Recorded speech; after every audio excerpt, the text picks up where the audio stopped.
God often builds his people through his gifts, but through his gifts used in a particular way. That way being through our small acts of obedience with our God-given gifts. Today our lectionary sets Exodus 1, verse 8 to 2:10, besides Romans 12, 1 through 8.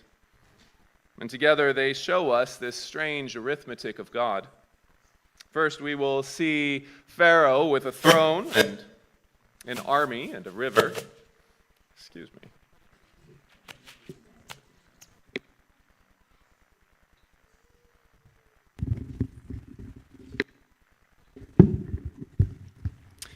And God will use only 2 midwives, 1 mother, 1 sister, 1 princess against it. And Pharaoh commands the death of the children, and all the machinery of the whole empire goes on the move.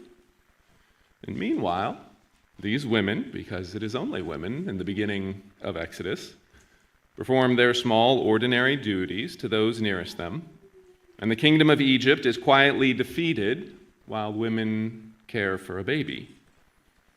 And there is something in that about the order Paul describes in Romans 12. To build his church as to build his kingdom.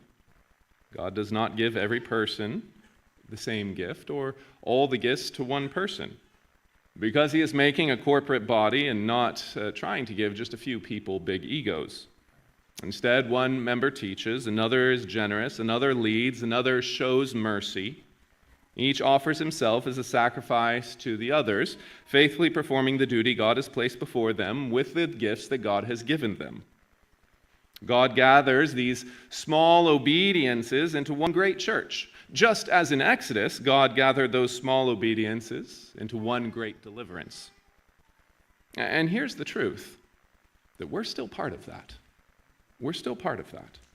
So, you should not despise the gifts given you, even if they seem small, or the duties put before you where you can use those gifts, even if they don't seem heroic. For notice, in the first story, the midwives did not overthrow Pharaoh, they simply feared God. And Moses' mother did not part the Red Sea, but she did make a basket for it.